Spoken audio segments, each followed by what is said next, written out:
Bonjour mesdames et messieurs. Info aujourd'hui le vrai algérien quotidien 7 jours sur 7 jours, 24 heures sur 24 heures. Voir les titres. Merci. Les tensions au Sahara occidental alimentent les craintes d'un conflit entre Rabat et Alger.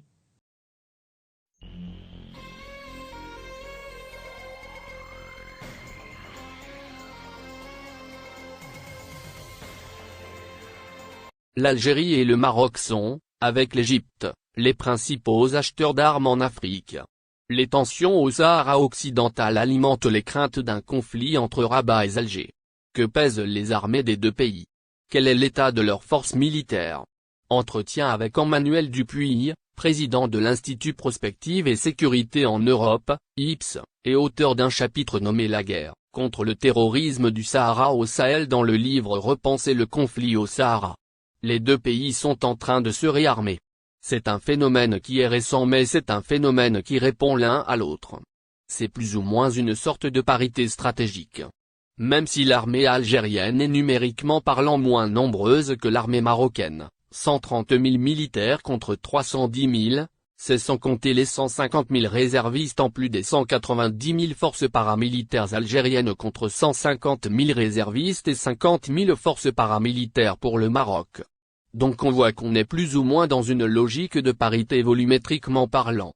On dit souvent que l'Algérie est la deuxième armée du continent africain et le Maroc la cinquième, pour une raison autre, celle des investissements. L'Algérie consacre beaucoup plus en termes de dépenses militaires que le Maroc, 90 milliards de dollars entre 2010 et 2020 pour l'Algérie, 35,6 milliards de dollars sur la même période pour le Maroc.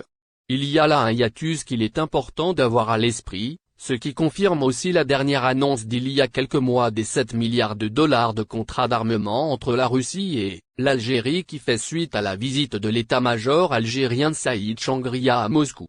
Donc il y a une accélération en termes d'investissement militaire du point de vue algérien mais un avantage volumétrique d'un point de vue marocain.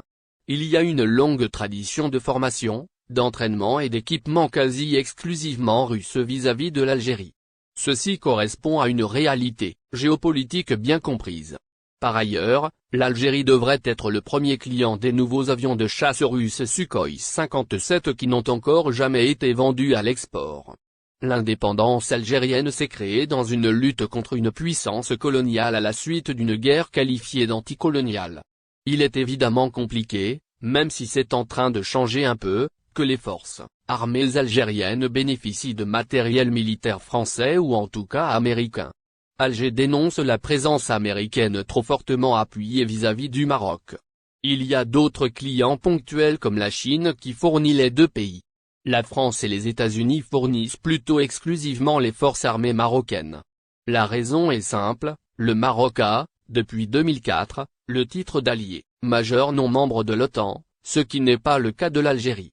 On peut rajouter Israël à la suite de la normalisation du 10 décembre 2020 et les Émirats arabes unis qui sont devenus aussi de facto des partenaires du Maroc dans le cadre des accords d'Abraham, 13 août 2020.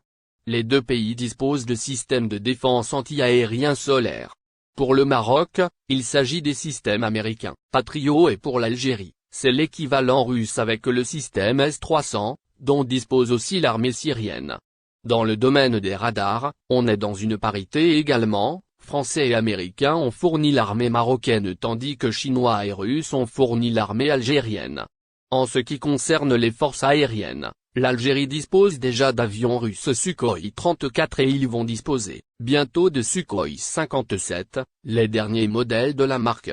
Les forces marocaines disposaient déjà de F-16 et ces avions sont mis à jour et ils disposent désormais des derniers modèles de F-16.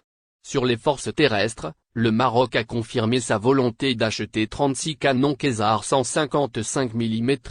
Ces systèmes d'armes ont une portée de 40 km et c'est la France qui fournit ces armements. De la même manière, l'artillerie automotrice tractée algérienne est conséquente. 720 de ces matériels sont fournis par la Russie. Le Maroc en a un peu moins de 510.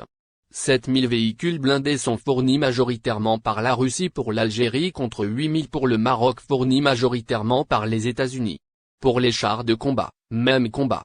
Près de 2000 pour l'Algérie, des chars russes. 3000 pour le Maroc, des chars américains, des chars chinois ou même des chars russes également. Donc si la quasi-totalité des chars algériens sont de fabrication russe, la Russie a confirmé il y a quelques mois la volonté de vendre au Maroc des chars également, 60 chars T-72. La Russie joue sur les deux tableaux dans ce domaine-là. Au-delà de tout ça, il y a la question importante des drones. Les deux pays disposent d'une capacité de drone à peu près équivalente. L'Algérie avait peut-être commencé plus tôt en prenant possession de drones de surveillance sud-africains, mais il dispose également de drones d'attaque fournis par les Émirats arabes unis ou la Chine. Le Maroc dispose de drones venant de 3 pays en priorité, les États-Unis, la Turquie et Israël. Il y a, de la part de l'Algérie, une volonté de dramatiser ce qui est depuis hélas désormais 46 ans un conflit gelé mais un conflit qui n'est pas une guerre ouverte. Il y a eu une guerre ouverte, la fameuse guerre des sables, mais on n'en est plus là aujourd'hui, ou en tout cas, on n'en est pas encore là. Alger a une volonté de dramatiser tous les événements, l'attaque contre le poste frontière à Guerguera en novembre dernier, les accusations émises par l'Algérie quant à la mort du chef de la gendarmerie du Polisario, ou encore récemment les accusations de la diplomatie algérienne suite à la mort de 3 camionneurs algériens. Il se trouve que la MINURSO, mission des Nations Unies pour l'organisation d'un référendum au Sahara occidental, a indiqué que ces camions se trouvaient non pas sur la route commerciale, comme l'Algérie le prétendait mais dans une zone militarisée interdite à toute circulation. Donc il y a de la part de l'Algérie une volonté de tendre la situation et de faire croire à l'idée qu'on se trouve dans une guerre en faisant le parallèle avec la guerre au Sahel. C'est la raison pour laquelle l'Algérie joue sur un autre facteur, c'est qu'elle a lancé depuis avril 2010 un certain nombre de rapprochements avec les pays du voisinage marocain. J'ai en tête le comité d'état-major opérationnel conjoint, SEMOC, qui a été construit pour encercler d'une certaine manière le Maroc. Dans le même temps, l'Algérie a créé une coordination de lutte antiterroriste, l'unité de fusion et de liaison, UFL.